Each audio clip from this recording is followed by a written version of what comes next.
what's going on in Europe. Que se passe-t-il en Europe? Je suis sûr que vous êtes au courant de l'affaire du colonel Jacobo. Il lui impose des sanctions parce qu'il n'aime pas ce qu'il dit. En ce qui concerne le conflit en Ukraine, ils veulent le réduire au silence. Et vous vous souvenez de J.D. Vance qui est allé en Europe, disant que l'Europe est en train de devenir une dictature. Ces gens ne sont pas pro-russes, ils sont anti-guerre, ils ne veulent pas de guerre. Ils ne voient aucun avantage à tirer de la guerre en Ukraine pour l'Europe, pour aucun pays européen. Quel est votre avis en particulier sur le cas du colonel Jacobo?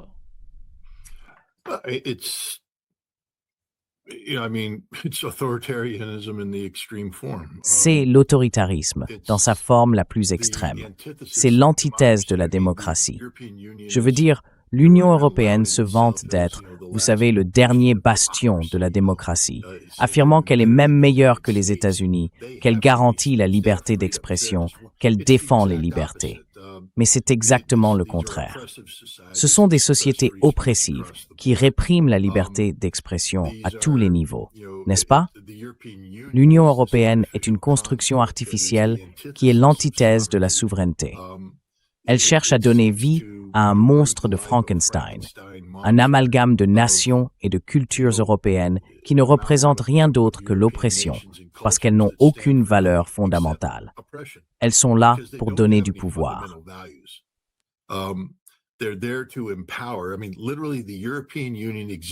Je veux dire, littéralement, l'Union européenne existe pour donner du pouvoir à des élites politiques et économiques privilégiées. Elle a été créée par elles, pour elles, en leur nom. C'est tout. Elles ne sont pas là pour promouvoir des valeurs. Elles ne sont pas là pour aider les populations. Elles sont là pour s'enrichir elles-mêmes et enrichir leurs partisans. Et vous savez, la guerre en Ukraine est devenue un instrument de maintien pour ces élites politiques et économiques. Quiconque ose proposer un récit, surtout un récit fondé sur des faits européens plutôt que russes, comme l'a fait le colonel Jacobo, est attaqué. Il se contente d'utiliser la vérité telle qu'elle est reconnue par les Européens. Il n'y a pas un seul fait dans ces écrits qui soit contesté aujourd'hui. C'est simplement la manière dont il relie les points qui met en lumière les mensonges et l'hypocrisie de l'élite européenne.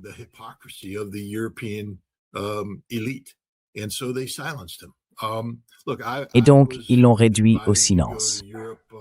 Écoutez, j'avais été invité à aller en Europe en mars pour promouvoir mon nouveau livre, qui est publié dans plusieurs langues européennes. Je n'y vais pas, parce que franchement, ils m'arrêteraient. Et je n'ai tout simplement pas envie de subir ce harcèlement. Je n'ai pas peur de ces gens, mais ma fille va avoir un bébé. Je veux être à la maison pour eux, plutôt que de me battre dans une stupide affaire judiciaire devant un tribunal européen. L'Europe est un endroit qu'on ne peut pas visiter, n'est-ce pas? Si vous êtes américain, ne visitez pas l'Europe, parce qu'ils ne croient pas à la liberté d'expression. Ils n'ont pas les valeurs américaines. C'est tout le contraire.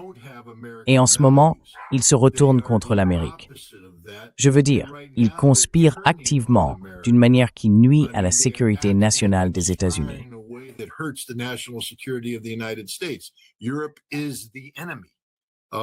L'Europe est l'ennemi.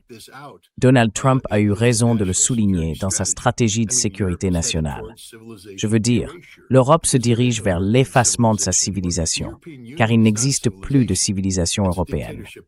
L'Union européenne n'est pas une civilisation, c'est une dictature sous un autre nom. Ils agissent contre nos intérêts. Ils encouragent la guerre.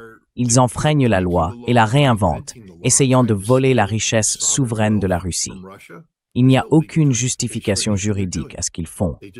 Ils affirment simplement que c'est bon pour l'Europe, et donc ils inventent différentes variantes d'un même thème, la taxation sans représentation, promouvant encore une fois tout ce qu'ils prétendent ne pas défendre. Je ne peux pas aller en Europe.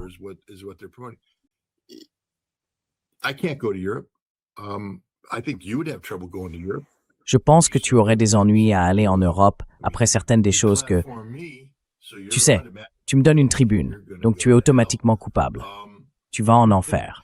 C'est tout simplement ridicule. C'est une parodie. Je veux dire, c'est grave. Ils sont tellement stupides qu'ils pensent que nous ne connaissons pas l'histoire. Ils sont en train de réinventer la Seconde Guerre mondiale en ce moment, en prétendant que la Russie n'a pas joué de rôle dans la défaite de l'Allemagne nazie. Je veux dire, Kaja Kallas est une honte colossale pour l'humanité. Elle est juste au-delà de sa stupidité, dépasse l'entendement.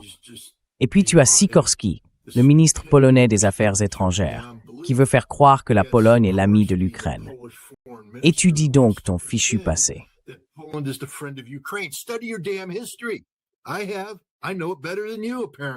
Je le connais, apparemment mieux que toi.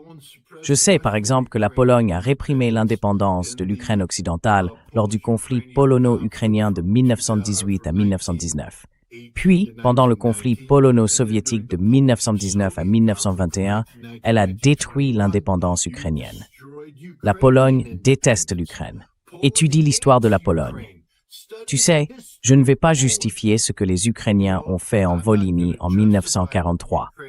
Cela ne peut pas être justifié.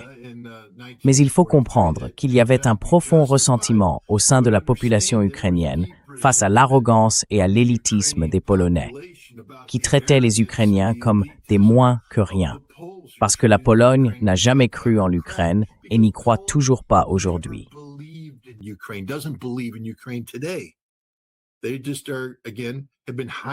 Ils ont été détournés par ces mondialistes, ces élites européennes, qui adhèrent à cette fausse idée de « eh bien, je pense qu'au bout du compte, une fois que l'Union européenne se sera effondrée et que les archives seront ouvertes, on découvrira que l'UOPRE, en tant que construction, était l'une des institutions les plus fondamentalement corrompues de la planète.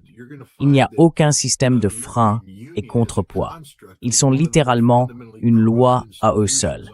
Et les personnes qu'ils investissent politiquement font simplement ce qu'elles veulent.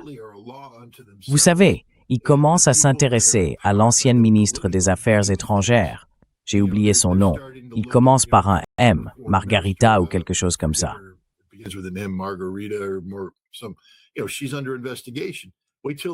Tu sais, elle fait l'objet d'une enquête.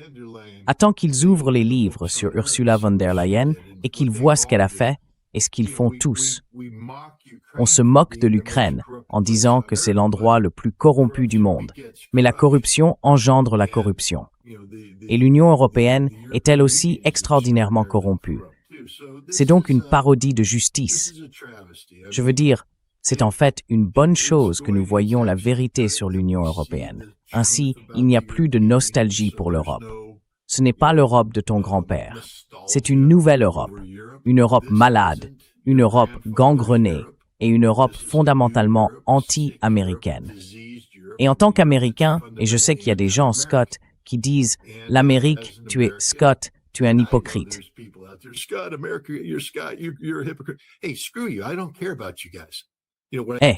Va te faire voir. Je me fiche de vous. Ce qui m'importe, c'est ce qui se passe en ce moment. Je comprends mon histoire mieux que toi.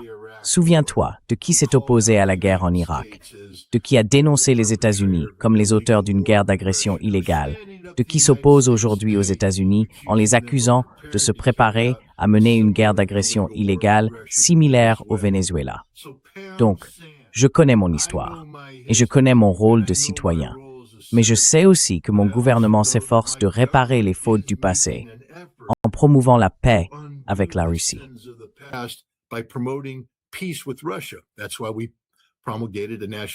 C'est pourquoi nous avons proposé une stratégie de sécurité nationale qui ne définit pas la Russie comme un ennemi ou un adversaire, mais plutôt comme un allié de la stabilité, une force de stabilité, un partenaire pour la stabilité. Assez incroyable, n'est-ce pas? Les deux plus grandes puissances nucléaires du monde, au lieu de se menacer mutuellement d'une annihilation nucléaire potentielle, discutent de la normalisation de leurs relations. Ce que tout le monde devrait souhaiter, sauf apparemment les Européens, qui nous poussent vers un Armageddon nucléaire. Et cela, je le prends très mal. Donc non, l'Europe est l'ennemi. La Russie est l'ami. Et ce qu'ils font à Jacques Beau est une parodie de justice.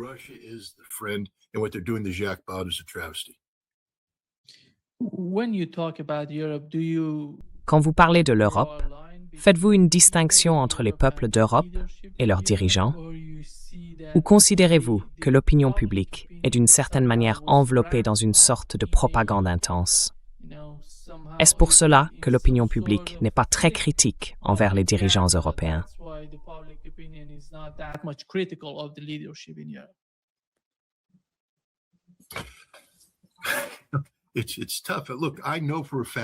C'est difficile. Écoutez, je sais pertinemment qu'il y a en ce moment des Européens qui ne sont pas d'accord avec les politiques de l'Union européenne. Il y a des Allemands qui désapprouvent ce que fait l'Allemagne. Il y a des Français qui ne sont pas d'accord avec les politiques de Macron et des Britanniques qui ne sont pas d'accord avec les politiques de Starmer. Je sais qu'il y a de bonnes personnes en Europe. Donc, vous savez, il ne faut pas mettre tout le monde dans le même sac. Mais si vous êtes allemand, comprenez ceci. Vous êtes un État ennemi. Je n'invente rien. C'est dans la Charte des Nations Unies, article 53, article 107. Oh Scott, c'est dépassé. Non, ça ne l'est pas. C'est toujours la loi. Ils n'ont pas modifié la Charte. Eh bien, en 1995, l'Assemblée générale a adopté une résolution disant que c'était caduc, que ces pays étaient désormais respectables.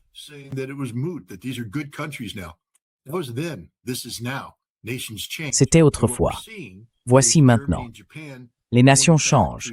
Et ce que nous voyons, c'est l'Allemagne et le Japon qui reviennent à des politiques agressives du passé. Je veux dire, l'Allemagne pourrait littéralement reprendre des passages de Mein Kampf et les actualiser. C'est la même chose, la militarisation. Dagmar Osten, vous savez, je veux rappeler aux gens l'Ostplan, le plan Ost, l'extermination systématique des Slaves. Et écoutez la façon dont Merz parle des Russes, la déshumanisation des Russes. Alors, si vous êtes allemand, comprenez ceci. Vous n'avez absolument pas droit à un passe-droit. Vous avez commis des péchés horribles au cours du siècle dernier. 2 fois.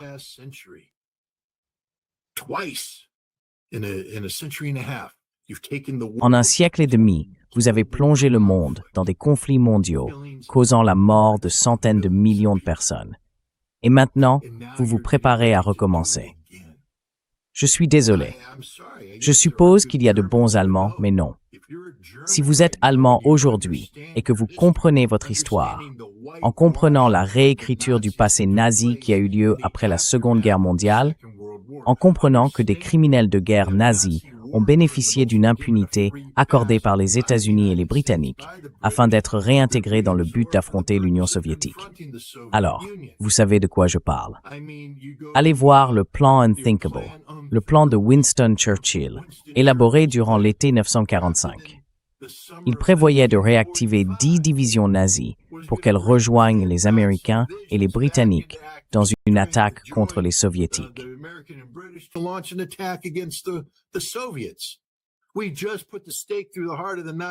Nous venions tout juste de planter un pieu dans le cœur de la bête nazie et nous parlions littéralement de réhabiliter 10 divisions de nazis. Après Nuremberg, nous avons en grande partie cessé de poursuivre les généraux. Nous les avons blanchis. Nous avons entrepris tout un processus visant à les présenter sous un jour favorable, en les laissant réécrire leur propre histoire. Tous ces livres allemands, fascinants, parus sur la guerre pendant la bataille de Normandie et sur les batailles de chars en Europe de l'Est, passaient sous silence les crimes horribles que ces mêmes généraux, auteurs de ces ouvrages, avaient commis contre les populations des nations occupées.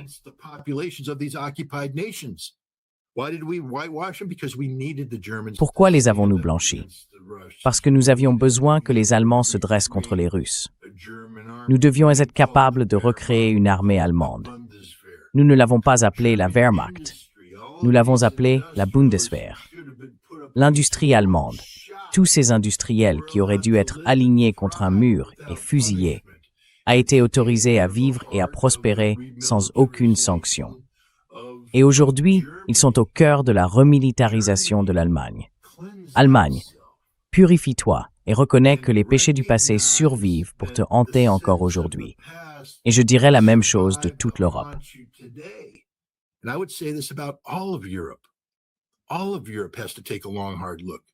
Toute l'Europe doit se regarder en face, longuement et sérieusement. Parce que bon sang, la dernière fois que j'ai vérifié, presque toute l'Europe était occupée par les nazis. Et chacun de ces États occupés comptait des collaborateurs qui se sont soumis aux nazis. Et je dirais que l'Union européenne, les membres non allemands de l'Union européenne, sont des collaborateurs dans la résurrection du Troisième Reich, qu'on appelle aujourd'hui le Quatrième Reich. Je n'exagère pas, les gens. Lisez donc les déclarations. Scott, tu es fou. Oui, je suis en colère. Et vous devriez l'être aussi. Tout le monde devrait être en colère. Furieux que nous ayons oublié tout ce que nous prétendions défendre.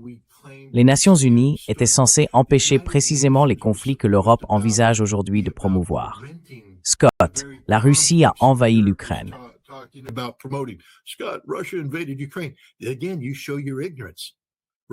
Encore une fois, tu montres ton ignorance. La Russie n'a pas envahi l'Ukraine. L'Ukraine s'est envahie elle-même, menaçant la population russophone. Et de 2014 à 2022, la Russie a tout fait pour éviter le conflit. Littéralement, elle aurait pu anéantir l'armée ukrainienne en 2015, encerclée à Debaltsev. Mais Poutine ne voulait pas faire cela. Poutine ne voulait pas prendre de territoire ukrainien. Poutine a dit que ces régions devaient faire partie de l'Ukraine, mais que les Ukrainiens devaient respecter les droits légitimes de la population russophone.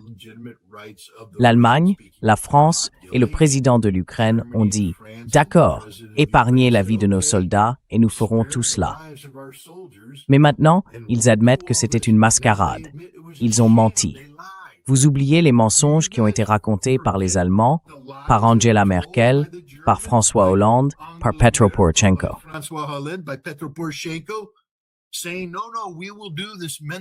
Ils disaient « Non, non, nous allons faire ce truc de Minsk. » Mais en secret, ils disaient « Non, non, nous gagnons juste du temps. Nous ne le ferons jamais. » Et pourquoi cherchaient-ils à gagner du temps? Pour reconstruire l'armée ukrainienne selon les normes de l'OTAN. Pour faire partie d'une présence élargie de l'OTAN visant la défaite stratégique de la Russie, l'effondrement de la Russie, la division de la Russie. Je veux dire, Kaja Kallas a au moins l'honnêteté de dire quels sont ses objectifs.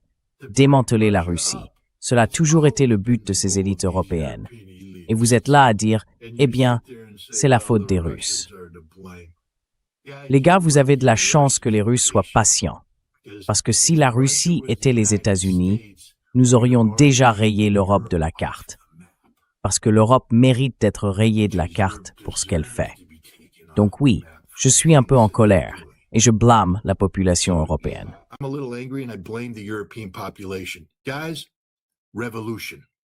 Les gars, révolution. Ok, révolution ou culpabilité. Il n'y a pas de place pour le bon allemand des années 1930 et 1940. Vous savez, ceux qui allaient simplement travailler, faisaient leur boulot, payaient leurs impôts et ne s'impliquaient pas politiquement.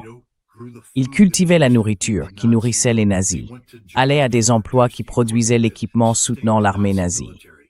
Tous les citoyens européens d'aujourd'hui qui vont travailler, gagnent un salaire et paient des impôts. Vous soutenez tout cela. Pourquoi ne pas prendre exemple, au moins, sur les agriculteurs? Sortez dans les foutues rues, répandez de la merde sur les bâtiments de l'élite politique française et dites simplement que vous n'allez plus le tolérer. C'est ce qu'un bon Européen ferait. Mais vous ne le faites pas, n'est-ce pas?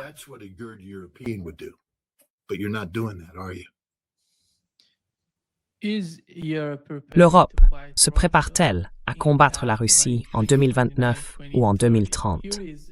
Avant d'en venir à cette question, voici ce qu'a déclaré le chef de la défense du Royaume-Uni, Scott.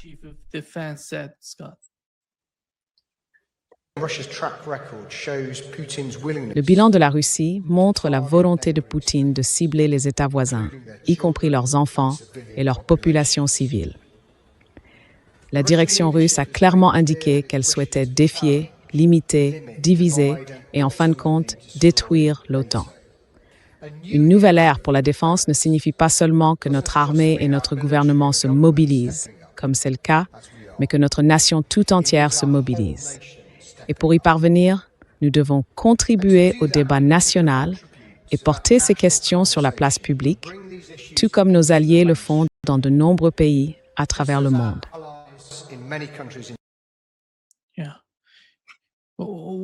Que prépare-t-il pour le conflit en Ukraine? Voyez-vous une escalade? Et dans quelle mesure le Royaume-Uni, par exemple, est-il capable d'aller dans cette direction?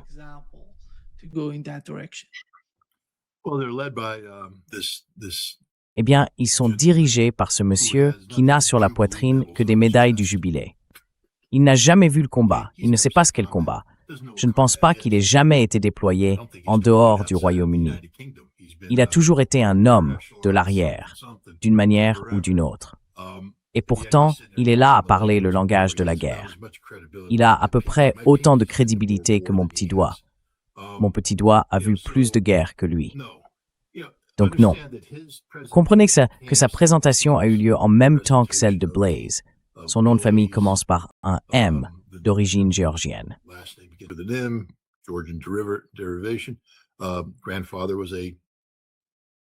Son grand-père était un horrible criminel de guerre nazi, un Ukrainien qui a commis des crimes atroces. Il est probablement mort, espérons-le en hurlant et en souffrant. En 1944, lorsque les Russes ont lancé leur contre-attaque, repoussant les forces nazies hors de ce qui restait de la Biélorussie. Mais nous n'en savons rien. Espérons qu'il est mort. Je veux dire, probablement mort, mais espérons qu'il est mort à ce moment-là. Mais, vous savez, elle a survécu. Elle affirme qu'elle ne l'a jamais connu.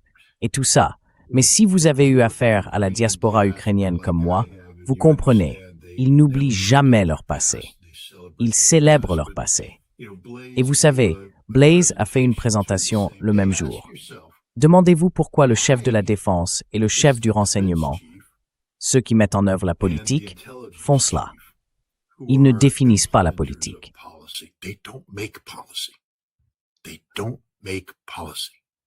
Ils ne font pas de politique. Alors pourquoi sont-ils là à en faire, à proposer des politiques? C'est une opération d'information. Le Royaume-Uni ne peut pas faire la guerre à la Russie. Littéralement, ils ne le peuvent pas. Ils n'ont rien. Zéro. Et Blaise dirige une organisation qui pratique la guerre hybride. Je veux dire, l'hypocrisie de cette femme, sachant ce que les Britanniques font aujourd'hui en Ukraine, sachant comment les Britanniques ont donné aux forces spéciales et aux services de renseignement ukrainiens les moyens de mener des actes de terrorisme contre la Russie et désormais contre le monde entier. Vous savez, l'attaque de drones qui a eu lieu en Méditerranée, ce sont les Britanniques qui l'ont faite. Les attaques de drones qui ont lieu en mer Noire, ce sont les Britanniques qui les mènent. Les Russes le savent.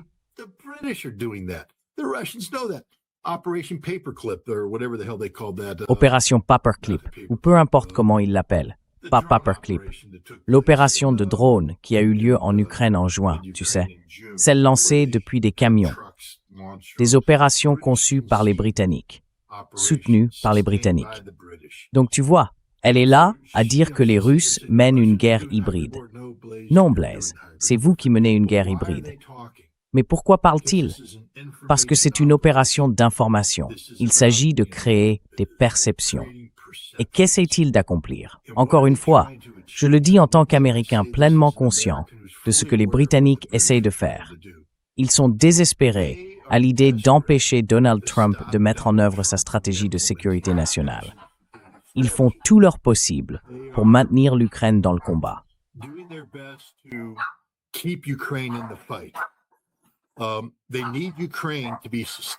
Ils ont besoin que l'Ukraine soit durable et viable jusqu'aux élections de mi-mandat. Ils essayent de tenir jusqu'à ce que Donald Trump soit écarté.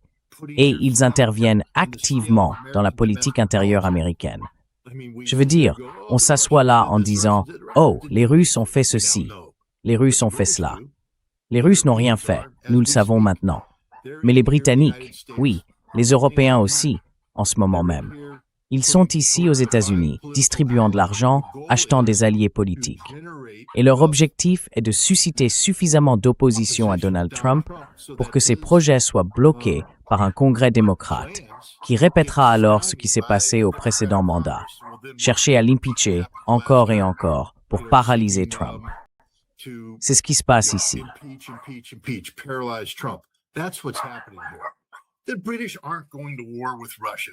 Les Britanniques ne vont pas entrer en guerre avec la Russie, parce qu'ils ne peuvent pas entrer en guerre avec la Russie. L'OTAN est en train de se dissoudre sous nos yeux, littéralement en train de se désagréger. Elle est fondamentalement brisée. Ils ne ressusciteront jamais cette bête. Ce ne sera pas un Lazare, relevé d'entre les morts par la touche magique de Mark Rutte. L'OTAN, c'est fini. Ils n'essayent pas de sauver l'OTAN.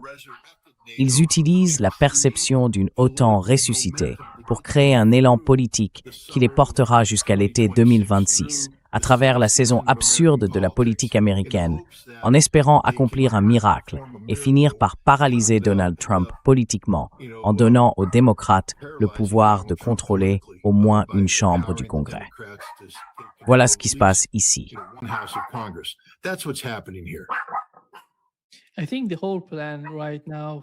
Je pense que tout le plan des Européens en ce moment consiste à tenir plus longtemps que, tu sais, l'administration Trump. Ils savent qu'avec l'administration Trump, ils ne peuvent pas atteindre ce qu'ils ont en tête en matière de poursuite du conflit. C'est, tu sais, quelque chose que Zelensky a d'ailleurs dit hier. Voici ce qu'il a dit, Scott.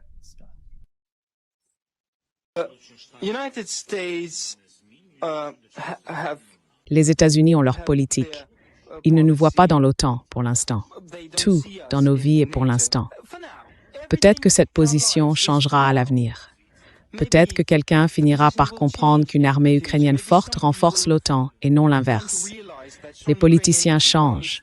Certains vivent, d'autres meurent. C'est la vie.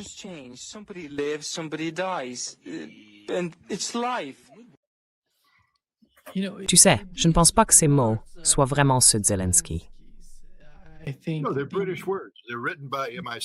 Non, ce sont des mots britanniques. Ils ont été écrits par le MI6. Ils ont été écrits par Blaze. Nous savons qui écrit ces mots. Il vient de menacer le président américain. Si j'étais le président des États-Unis, cet homme serait déjà mort. Je l'aurais tué.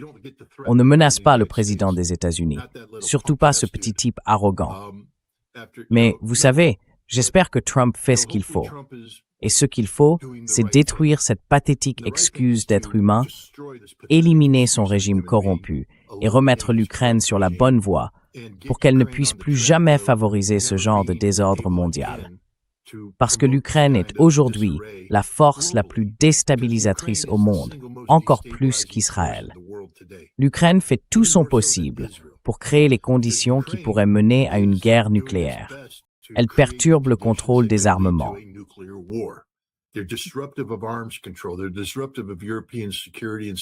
Il perturbe la sécurité et la stabilité européenne. Il perturbe l'économie mondiale. Je veux dire, à cause de l'Ukraine, l'Union européenne menace de démanteler tout le système qui soutient le commerce entre les nations. Pourquoi? Ce petit pays pathétique d'Ukrainiens de l'Ouest, gouverné par des nationalistes ukrainiens de l'Ouest, qui n'existent que pour tuer ceux qui ne le sont pas. Relisez les déclarations faites par Stepan Bandera devant un tribunal polonais après son arrestation et son procès pour le meurtre d'un procureur polonais. Lorsqu'il parlait de la volonté de commettre des millions de meurtres si cela leur permettait d'obtenir un État ukrainien occidental. C'est un nationalisme extrême et il existe encore aujourd'hui. Écoutez ce que disent les nationalistes ukrainiens à propos de la poursuite de cette guerre, de ce qu'ils sont prêts à faire.